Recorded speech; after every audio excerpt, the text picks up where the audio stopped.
doesn't hurt them at all. But it destroys your possibilities.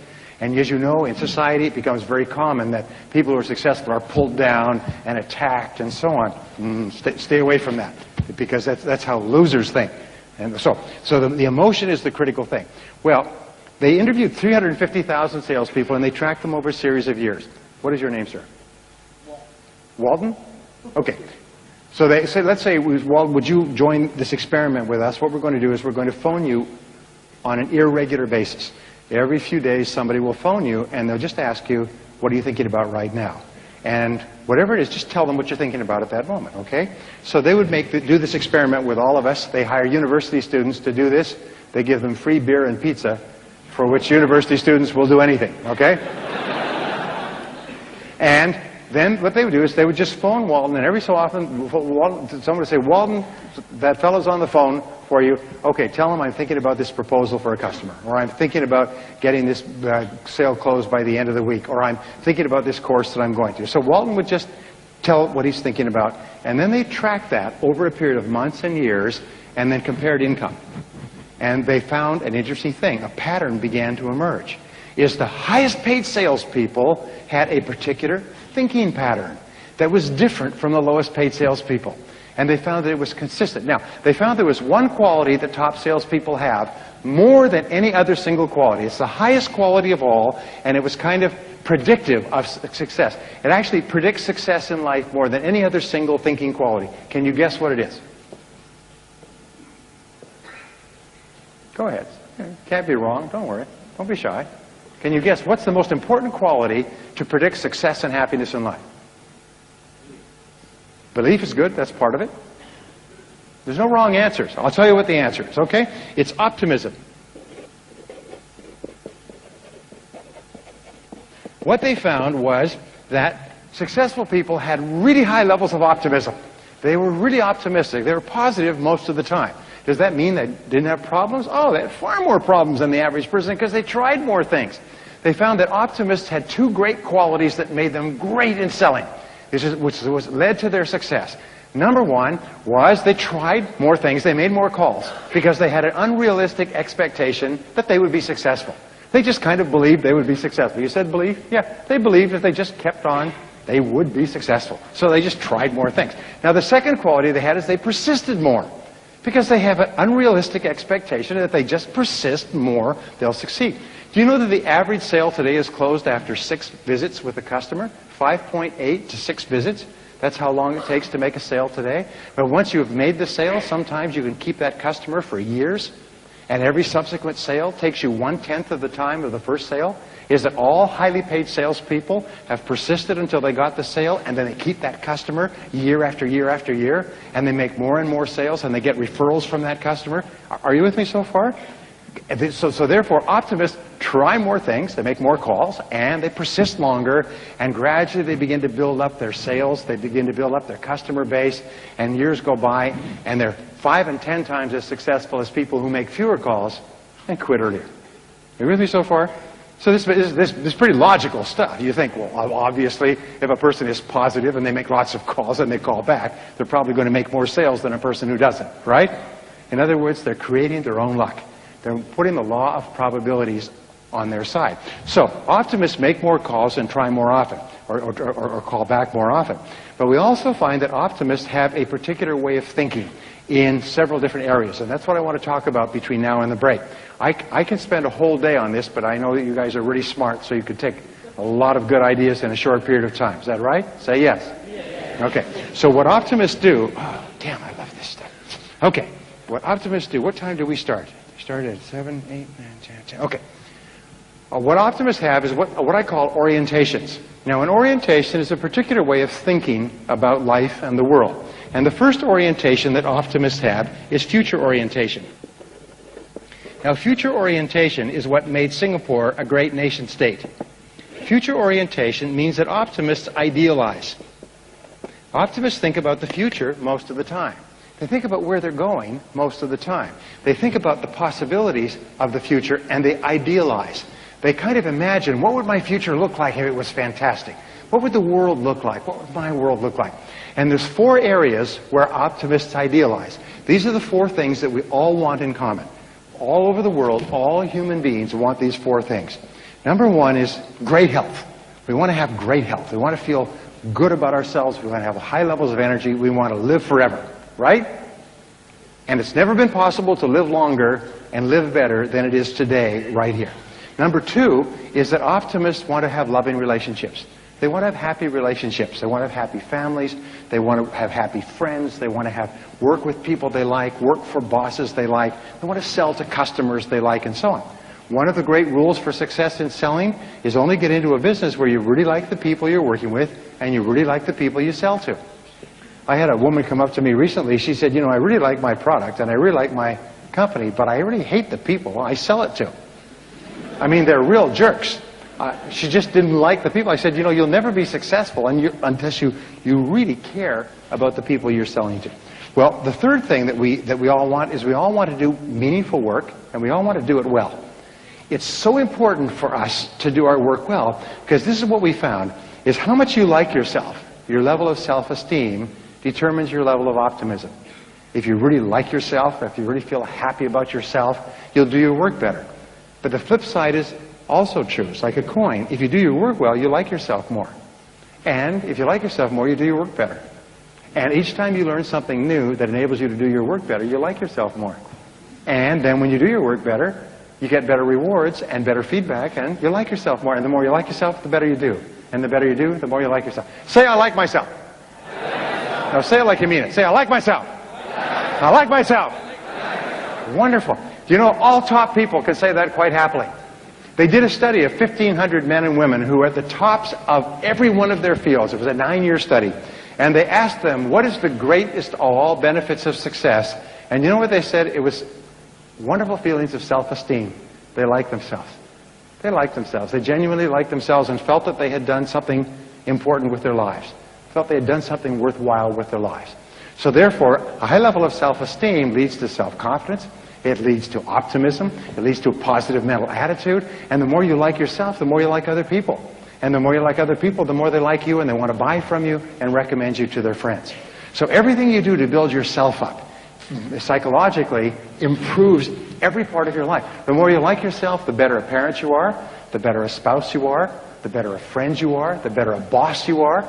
The more you like yourself, the better is every part of your life. The more you like yourself, the lower your stress levels. The more you like yourself, the stronger is your immune system. The more you like yourself, the healthier you are. People with high self-esteem are very seldom sick. People with high self-esteem do their work well. They have lots of energy. People with high self-esteem set big goals for themselves. It's an interesting thing. If you really like yourself, you set big goals for yourself. And if you set big goals for yourself, and you also pursue. So the more you like yourself, the better you do. And the wonderful thing is every single time that you do something positive for yourself or for anyone else, your self-esteem goes up. Now, this brings us back to future orientation. People who really like themselves think about the future, and they have great ideas for the future. Do you know that we have found that just the very idea... I'm sorry, let me not get ahead of myself. I said there's 4 things that we want. Number 1 is health and energy. Number 2 is loving relationships. Number 3 is meaningful work that we do well. Number 4 is financial independence. We all want to be financially independent. Now, we all judge ourselves in life by how well we're doing on each of these 4.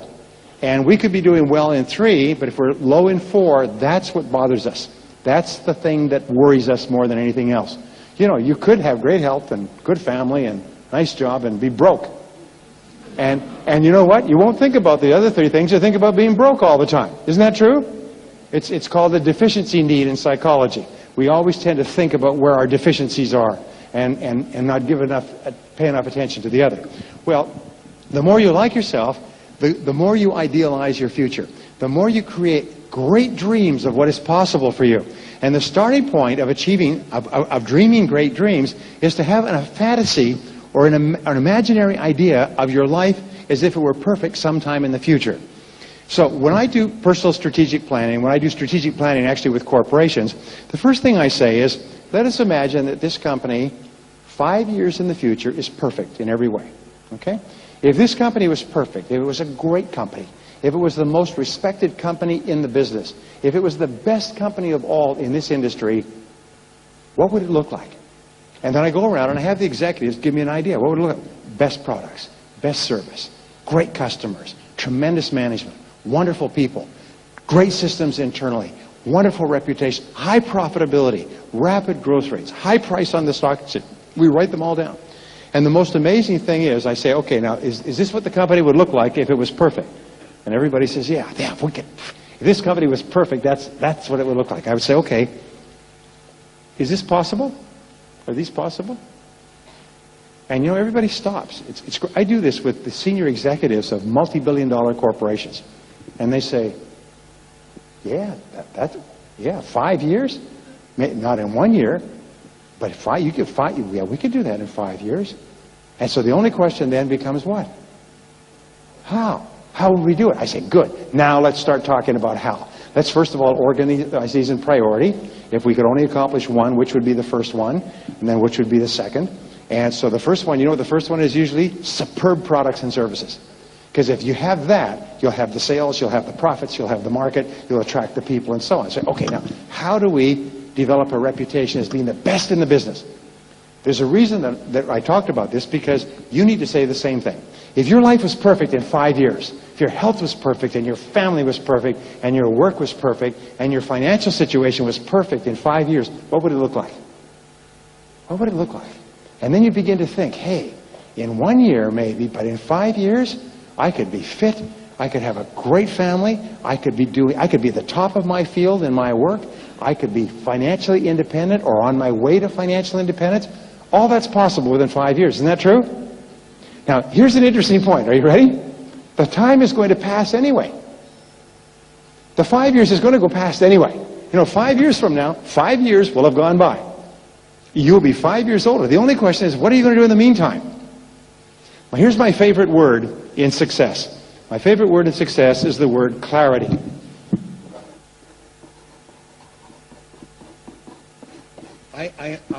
I am a fanatic on the word clarity. And basically, what I say is you can't hit a target that you can't see. So your job is to be absolutely clear if your life was perfect. If you're married, sit down with your spouse and create what is called a dream list. And just say, these are our dreams for the future, and just write down everything you'd like to have in your life if you had no limits. If you had the power to achieve anything. If you could wave a magic wand over your life and have 3 wishes, what 3 wishes would you want? Health, happiness, money, financial independence. Here's the point. If you can dream it, you can do it. If you can write it down, if you can imagine it and write it down, then the only question you ask is, how? You say, how do we do it? And then what you do is you say, now who else has got what I want? And who else at one time didn't have it, and now they have it? And what you do is you go and find out how they got there. You read their books, you ask them questions, you listen to their programs, and then you discipline yourself to do the same things they did until you get the same result. It's not a miracle. Success is not, there's just far too many successful people in Singapore who started with nothing for it to be luck or an accident or a miracle. There's a system going on here. Like somebody's got the phone number and they're getting through on a regular basis. Your job is to find out the phone number. My daughter is going out with a young man, and his father is a lawyer. The lawyer is a corporate lawyer, and they set up all the papers for a restaurant. And the founder of this restaurant was very arrogant. He said, this is going to be the best restaurant in Los Angeles. This restaurant is going to be so good, we're not going to advertise this restaurant, and we're not even going to have the phone number in the book. In fact, this restaurant is going to be so good that people are going to keep the phone number. And the only way that you can get a reservation is if you know the phone number. And so you'll have to know somebody who knows the phone number. And you know something? Within 1 year, that restaurant was packed. And you could only get a reservation if you had the phone number. And so you'd be saying, do you know the phone number to that restaurant? Well, yes, I do. Could I have it? Well, I'm not sure. And so people who had the phone number were very jealous about this phone number, and they were very careful giving out the phone number, and they went there on a regular basis. I mean, he made it one of the most successful restaurants in Los Angeles. To this day, you can't get in unless you know the phone number. Now, when we talk about being financially successful, scoring as 10 in all 4 of those areas, you've got to figure out the phone number. You've got to get the phone number. Now, fortunately enough, the phone number is not a secret. as like this one was, the phone number is all around you. The phone number is here tonight, but the phone number is all around you. Your job is to get the phone number. So clarity is the critical thing. Decide what you want. Decide clearly what you want. Talk about it. Think about it. Imagine it. Play with it. Like a child at Christmas time. Fantasize about a beautiful home, a beautiful car, travel, health, so on. All of these things are possible for you, but you have to have them in your mind first. Remember, it always begins within your mind and then it goes into your reality. Now, the second part is... I love this stuff. Okay. The second orientation that successful people have is goal orientation.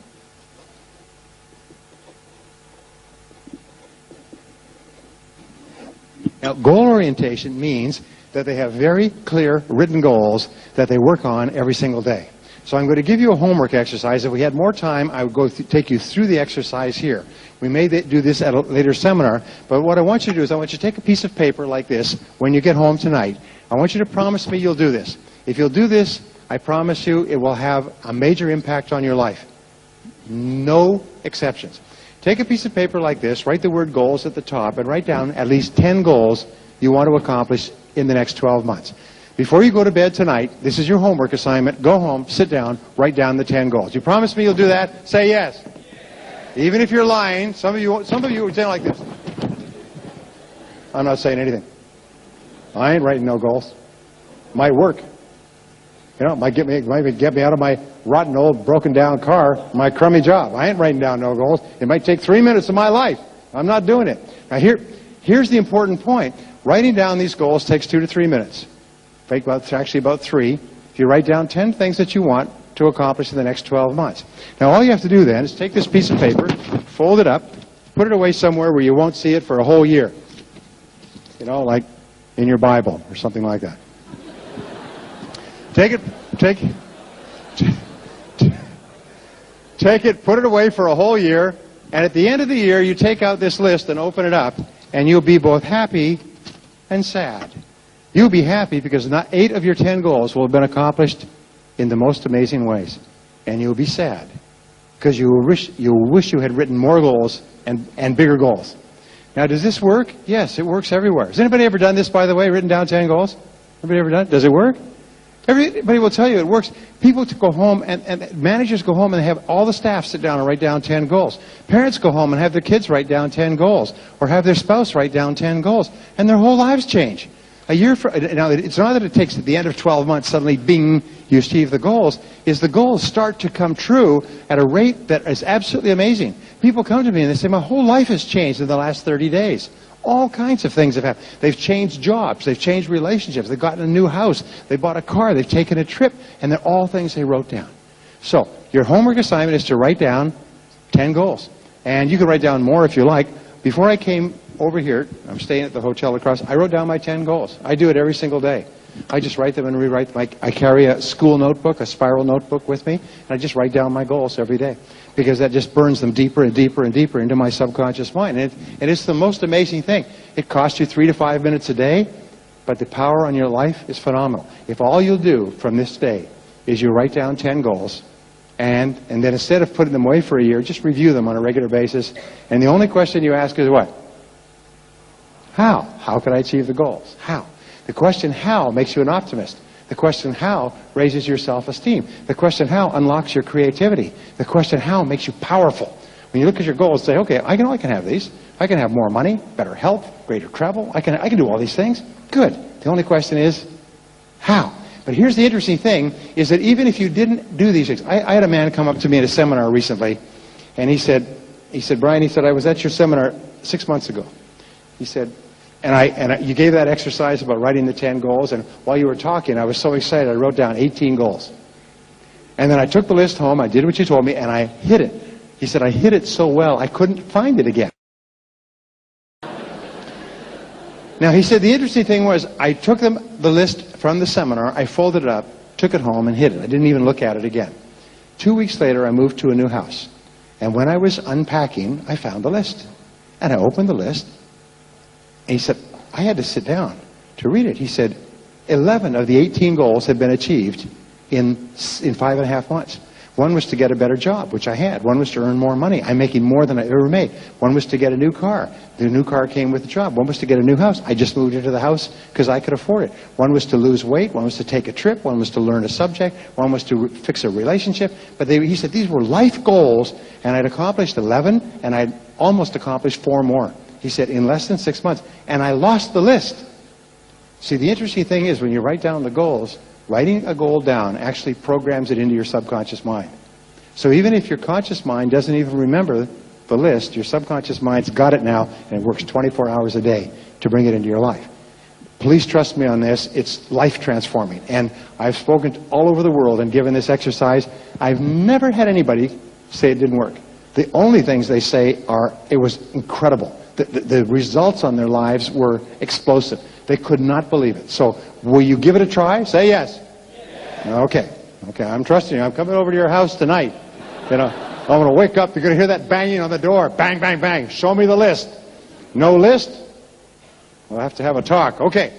So, goal orientation. Now, the third orientation is excellence orientation.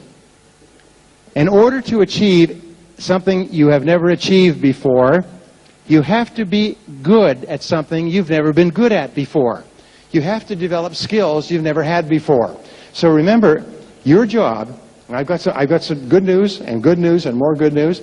When you come into this room, you are automatically in the top 10% of people in our society. You're in the top 10% of adults, and I'll tell you why. Only 10% of people ever come to a seminar like this. Now, the 10% of people who come to a seminar like this are automatically optimists. Nobody came here hoping this would be a bad seminar. If you did, I'll talk to you later. You're future-oriented because you came here to learn something that will help you to be better in the future.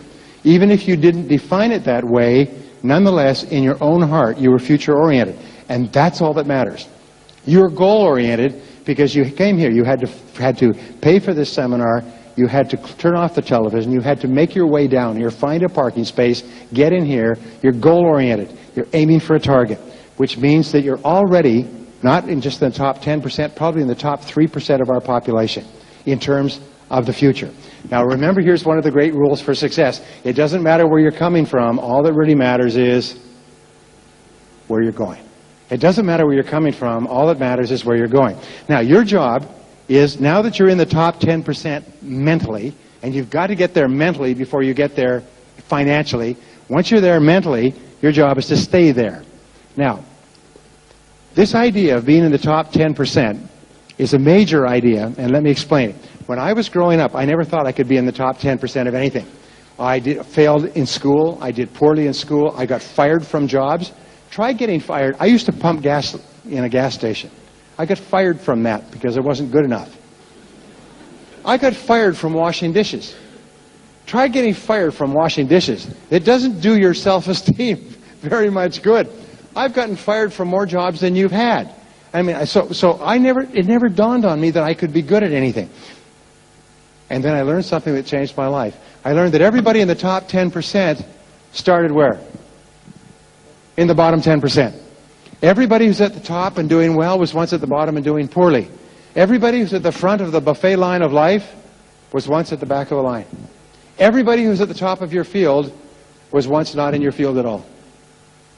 And anything that anyone else has done, you can do as well. It's almost like walking. If I said to you, I will pay you $1,000,000 Singapore dollars if you will walk from here to KL. Physically walk. Now, it doesn't matter how long you take. You can run if you want. But if you will just walk, you cannot take a ride, you have to walk. Now, if I told you, and you believed me, and the $1,000,000 was there, you double-checked, all right? And you get $1,000,000 from walking from here to downtown KL. Is there anybody here who could not do that? Okay. Okay. So we could all do it. Is that correct? Now, is there anybody here who is a runner, a jogger, really fit? Okay? Nobody. Okay. Either that or your arm is too tired from jogging too much. All right. But the point is that with some people who are really fit will get there quickly. They'll do 25, 35 miles a day. Okay? Some people who are not very fit will do 5 or 10 miles a day. Doesn't really matter. Everybody who keeps walking will get there. Are you with me so far? This is an important metaphor. Everybody who keeps walking toward the top 10% gets there. If you keep learning and practicing and trying and reading and listening to audio programs and get associated with other people, if you just keep putting one foot in front of the other, you will get to KL. You will achieve that level of financial income. There's nothing that can stop you except who? Only you can stop you by stopping. And so therefore you find that people who have no advantages at all, but have one, is they just don't stop. They can be a complete idiot. They can have every disadvantage. They can have limited education. They could come from a terrible country with no opportunities. They could have no family and be survivors of a terrible experience, but they just put one foot in front of the other. They get to the front of the line. They get to KL. They get to the top 10%. You can be in the top 10%. So this is what I learned, which changed my life when I was 24 years old and living and passing through Singapore, is that if you make a decision to get into the top 10% and you don't take it back, you will get there. If you'll just do what others have done, you will get there. And it may take a week, it may take a month. Do you know how long it takes to achieve mastery in any profession, including selling? It takes 7 years. Now, many people think, well, I'm going to start in selling, and if I'm not at the top of the field within a month, I'll quit. But it takes 7 years to reach the point where you're in the top 10%. Some people may do it faster, but very seldom. I used to think, hey, I'll do it faster. It took 7 years. It took year after year of working. Now, that doesn't mean that you're broke for 6 years and 11 months and suddenly you make a lot of money. It's a gradual uphill. But the fact is, to get to the point where you're making the kind of money that you're capable of, it will take 7 years. But the time is going to pass anyway. So you might as well be there at the end of the 7 years. Do you know how many people are still here at the end of 7 years? They haven't made any progress because they never put in the extra effort. They never made the decision. They never went for it. So to make a decision, I'm going to be in the top 10%. And I'm going to do whatever it takes to get there. I'm going to pay the price. I'm going to read the books. I'm going to leave the television off. I'm going to start a little earlier. I'm going to work a little harder. I'm going to stay a little later. I'm going to get better. I am going to get into the top 10%. And you know what? There's nothing to stop you from getting to the top 10%. The only reason people don't get into the top 10% is why? They don't decide to. And if they decide to, they don't get started. And if they get started, they quit. All right? So it's very important. But optimists say, hey, I can be in the top 10%. I can be. And they just never quit. They just keep on going. No matter how much criticism they get, no matter how many problems they have, get fired from their jobs, they have setbacks and difficulties, they just keep walking to KL. Just keep going. They just keep going. And they get there and people say, boy, you're sure lucky. No, you weren't. You make your own luck. You make your own luck by deciding where you're going and getting on the road. Now, I'm going to give you one of the key secrets to success for the rest of your life and share it with other people when they need it. It's one of the great secrets. In our world, in Singapore, we get paid for results. We get paid for getting the job done. Isn't that true? We don't get paid because we're handsome or pretty. Thank heavens. Thank heavens for all of us, right? We get paid because we get a result, because we perform, because we do the job. We do what is expected of us. We contribute value, okay? So, the only way we're going to get to the top 10% is by becoming very good at what we do. There's no shortcuts. We just have to get down and work at it. So, I'm going to ask you to do this. Ask yourself this question. What one skill in your field now, if you were excellent at it, would help you the most? You see, there's 5 to 7 core skills in every job.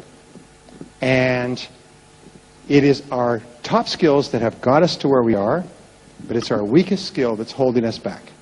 Your weakest skill sets the height of your income. Your weakest skill determines how much money you make. So if there's 7 key skills in selling, which there are, and you're brilliant at 6 of them, but weak at the 7th, that sets your income. So ask yourself, what one skill? It's really important. What one skill? And if you don't know the answer, you must find out. Ask your boss. Boss, what one skill, if I was really good at it, would increase my income the most? Ask your coworkers. Ask your customers. I did that once when I was living in Singapore. I asked one of my customers, what one skill would help me the most? And he told me, if you would stop talking so much and ask questions and listen more, you'd be far more effective. Well, I talk. Salespeople talk too much because we're nervous. We're nervous, so we overcome our